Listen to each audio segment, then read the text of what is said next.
Hello दोस्तों, UP board classes YouTube channel पर आपका बहुत बहुत स्वागत है।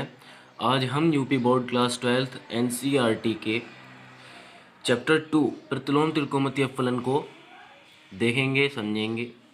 तो चलिए शुरुआत करते हैं। तो जैसा कि दोस्तों, इस चैप्टर को समझने के लिए हमें कुछ बेसिक फॉर्मूले आने चाहिए। जैसे कि ये टेबल में मैंने इनको दर्शाया, देखिए इनको और याद कीजिए। मुझे उम्मीद है कि आपको याद होंगे। 9th क्लास में और 10th क्लास में आपने याद किए होंगे, समझे होंगे। तो अगर याद भी नहीं है तो आप इसमें से कॉपी कीजिए इसको और याद कीजिए, ठीक है। उसके बाद हम अगले टॉपिक की ओर बढ़ते हैं। जैसे कि हमारा पाई से, उसमें मतलब रेडियन से डिग्री में चेंज करने का हमको आना चाहिए। तो पाई इक्वल 180 डिग्री होता है। हम यहाँ पे पाई/3 की वैल्यू ज्ञात करने के लिए पाई की जगह पे 180 रखेंगे, नीचे 3 है, 3 से इसको डिवाइड करेंगे तो 60 डिग्री हमारा आ जाएगा। ये रहा पाई/3 equal 180 degree by 3 equal 60 degree हमारा आ जाएगा। अब इसी तरह से आपके लिए कुछ एग्जांपल्स मैंने दर्शाए हैं, इनको देखिए और समझिए, ठीक है। अब हम अपने चैप्टर की शुरुआत करते हैं एग्जाम्पल 1 से, ठीक है। एग्जाम्पल 1 से कैसे शुरुआत करेंगे मैं दिखाता हूँ। एग्जाम्पल 1 में है साइन इनवर्स 1/√2 का मुख्य मान ज्ञात कीजिए। तो इसके लिए सबसे पहले हम इस साइन इनवर्स 1/√2 को y के इक्वल मान लेंगे। उसके बाद साइन y इक्वल, क्योंकि साइन इनवर्स इधर जाएगा, ये साइन इनवर्स का मतलब होता है 1/sin, ठीक है। तो 1/sin को हम साइन इनवर्स लिख सकते हैं। इस साइन इनवर्स जब 1/sin के हम इधर गुणा करेंगे तो साइन y हो जाएगा, ये साइन y हो जाएगा। साइन y इक्वल आ जाएगा 1/√2, ठीक है। तो साइन y इक्वल 1/√2 आ गया। उसके बाद यहाँ पे क्या दिखाया गया कि अभी मैं तुम्हें बता देता हूँ कि साइन इनवर्स की मुख्य शाखा का परिसर ये हमें देखना होगा। ये परिसर यहाँ पे दर्शाए गए इस टेबल में। हमें ये जो है ये हमारा डोमेन होता है, यानी कि प्रांत कहते हैं इसको हम। ये हमारा रेंज होता है, इसको हम परिसर कहते हैं, ठीक है। ये परिसर हो गया। अब इस टेबल में खाली इतना याद रखना है कि साइन इनवर्स के लिए जो है तो हमारा परिसर -π/2 से +π/2 होता है, और कोस इनवर्स के लिए हमारा परिसर 0 से पाई होता है। इसी तरह से जो ये दिए गए हैं इन सबको हमें देख लेना है, याद कर लेना है, ठीक है। कोई हार्ड नहीं है, आप एक दो बार प्रैक्टिस करोगे ये आ जाएंगे, ठीक है। तो हमारा जो है तो मैंने भी बताया कि साइन इनवर्स की मुख्य शाखा का परिसर -π/2 से +π/2 होता है। साइन π/4 इक्वल 1/√2 कहाँ से आ गया? ये यहाँ से आया, क्योंकि हम देख सकते हैं कि 1/√2 जो है साइन y इक्वल 1/√2 है, और 1/√2 साइन में किसकी वैल्यू होती है? तो ये π/4 की होती है। साइन π/4 इक्वल 1/√2 होता है। जैसे कि मैं आपको दिखा देता हूँ, देखो दोस्तों, ये रहा साइन π/4, यानी कि 45 को π/4 कह सकते हैं। इसकी वैल्यू हमें 1/√2 यहाँ पे दिख रही है, ठीक। तो हमने इसको साइन π/4 इक्वल 1/√2 लिख दिया, इसलिए हम साइन इनवर्स 1/√2 का मुख्य मान π/4 लिख सकते हैं, ठीक है। अब हम अपनी एक्सरसाइज पे आते हैं। एक्सरसाइज पे आते हैं और हम पहला क्वेश्चन देखते हैं। इसमें क्या है कि साइन इनवर्स -1/2 का मुख्य मान ज्ञात कीजिए। तो साइन इनवर्स -1/2 का मुख्य मान याद करने के लिए सबसे पहले हमें क्या करना होगा, उसको मान लेंगे साइन इनवर्स -1/2 इक्वल वाई। उसके बाद साइन वाई इक्वल -1/2। उसके बाद साइन इनवर्स का मुख्य शाखा का परिसर -π/2 से +π/2 होता है, ठीक है। तब sine y equal minus sine π/6 आ जाएगा। ये कैसे आ जाएगा? क्योंकि 1/2 जो तो साइन में π/6 की वैल्यू होती है, बाहर माइनस दिया गया था इसलिए हमने इसको बाहर यहाँ पे माइनस लगा दिया, ठीक है। तो sine y equal minus sine π/6 आ गया, ठीक है। साइन से साइन खत्म हो जाएगा, हमारा माइनस का π/6 हमारा आंसर आ जाएगा, ठीक है। हम अपने अगले क्वेश्चन की ओर बढ़ते हैं। हमारा अगला क्वेश्चन है क्वेश्चन नंबर 2, कोस इनवर्स √3/2। ये रहा कोस इनवर्स √3/2। तो इसमें हम क्या करेंगे, इसको हम मान लेंगे सबसे पहले y के इक्वल, ठीक है। हम इसको y के इक्वल मान लेंगे, और फिर ये रहा कोस y इक्वल √3/2।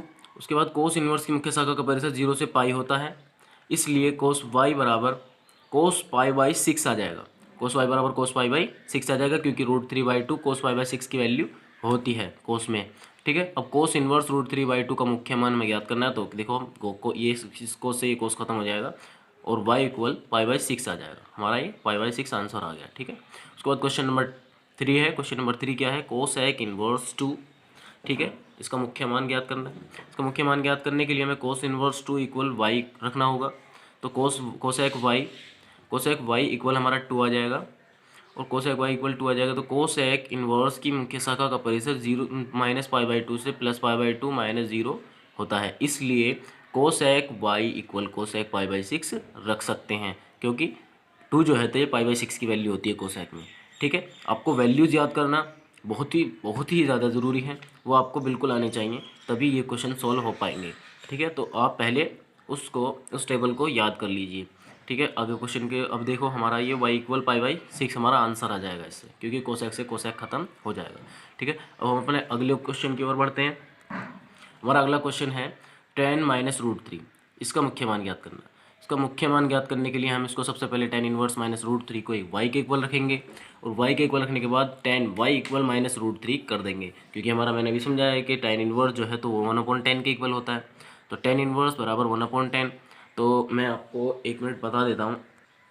देखिए दोस्तों, अगर हम इसको tan इनवर्स को 1/10 मान लें, ठीक है, तो अब आप देख सकते हो 1/10 -√3 इक्वल y। तो इस 10 की इधर y में गुणा हो जाएगी, तो हमारा जब ये क्या आ जाएगा, फिर जब इसकी गुणा हम इधर कर देंगे तो 10y हो जाएगा, 10y हो गया। इधर क्या बचेगा, खाली -√3 बचेगा ना, -√3 बच गया, तो 10y इक्वल -√3 इस तरह से हमारा आ गया। ठीक है, अब tan इनवर्स की मुख्य शाखा का परिसर -π/2 से +π/2 होता है, इसलिए हम tan y इक्वल -10π/3 रख सकते हैं, और 10 से हमारा 10 खत्म हो जाएगा, और y इक्वल -π/3 हमारा आंसर आ जाएगा। ठीक है, अब क्वेश्चन नंबर 5 की ओर बढ़ते हैं। तो कोस इनवर्स -1/2 हमारा 5वां क्वेश्चन है, जो कि बहुत ही इंपॉर्टेंट क्वेश्चन है। ठीक है, इसमें थोड़ा अलग है, मैं बताता हूँ। देखो, कोई डरने की बात नहीं है, बिल्कुल भी बहुत ही आसान है। कोस इनवर्स -1/2 इक्वल वाई हो गया, तो कोस वाई इक्वल -1/2 आ जाएगा। ठीक है, अब कोस इनवर्स की मुख्य शाखा का परिसर है क्या है, देख लो, 0 से पाई होता है। ठीक है, कोस इनवर्स की मुख्य शाखा का परिसर 0 से पाई होता है, इसलिए जो है ना हम इसको कोस वाई को -cos π/3 के इक्वल रख देंगे।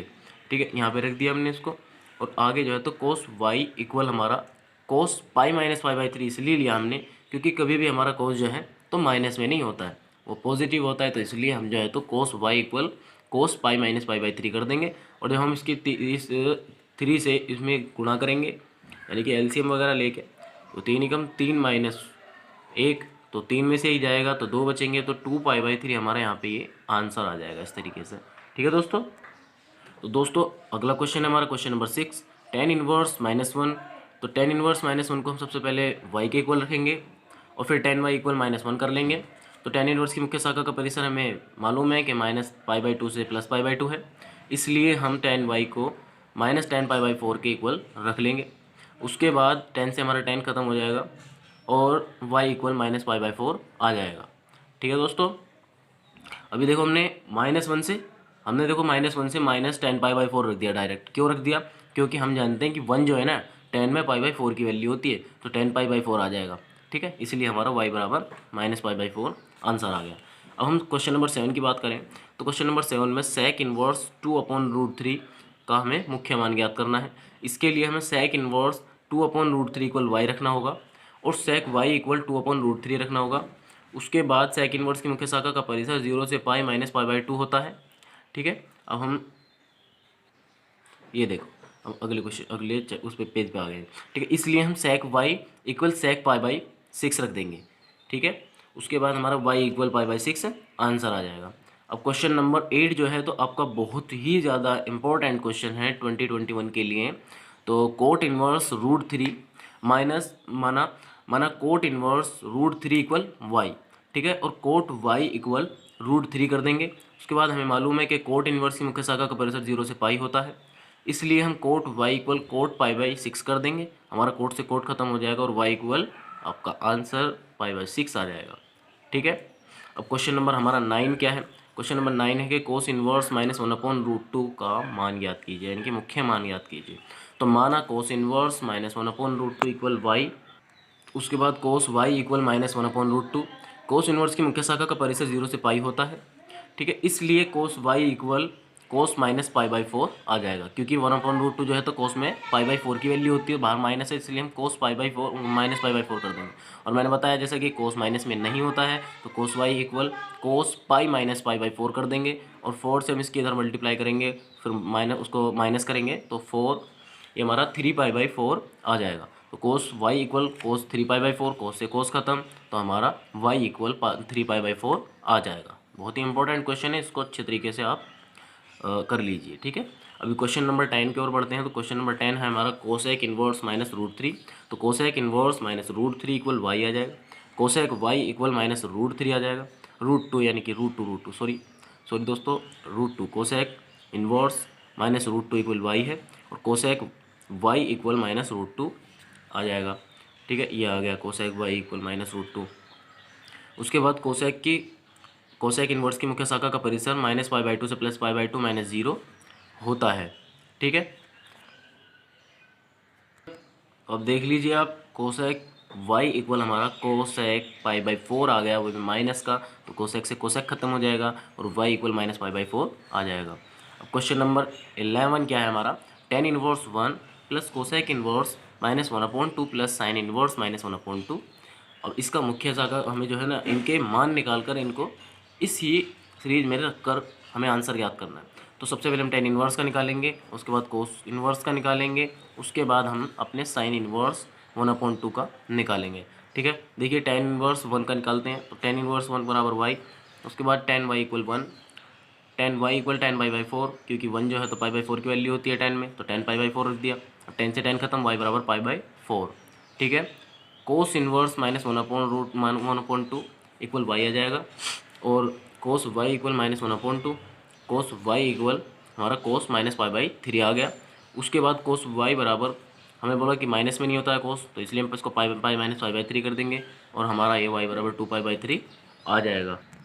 उसके बाद sine inverse minus 1/2 equal y आ जाएगा, और साइन वाई इक्वल माइनस 1/2 आ जाएगा। तब साइन वाई बराबर माइनस साइन पाई बाई 6 आ गया, और y equal minus pi by 6 आ गया। अतः प्रश्नानुसार हम इसको उसी सीरीज में रख देंगे, यानी कि 10 का मान ये पाई बाई 4 आ गया, कोस इनवर्स माइनस 1/2 का मान हमारा ये 2 पाई बाई 3 आ गया, और ये आपका साइन इनवर्स माइनस 1/2 जो था उसका हमारा माइनस पाई बाई 6 आ गया। और जब हम इसको सॉल्व करेंगे तो इस तरीके से हम इसको एलसीएम लेंगे। एलसीएम मैं आपको बता देता हूँ, जैसा कि आप सबसे पहले 3 और इसमें 2 pi by 3 minus pi by 6 कर दें, ठीक है। उसको करने के बाद आपका 3 पाई बाई 6 आ जाएगा, और पाई बाई 4 प्लस 3 पाई बाई 6 को जोड़ लेंगे, यहाँ पे एलसीएम ले लेंगे, नीचे इसका एलसीएम लेंगे तो 12 आ जाएगा, और 4 तिया 12, 3 उधर आ गया, 3 पाई प्लस 6 दूनी 12, और 2 तिया 6, ठीक है। इस तरीके से हमारा 9 पाई बाई 12 आ जाएगा, और इसको हमको गुणा भाग इसको भाग करेंगे तो हमारा 3 पाई बाई 4 आ जाएगा।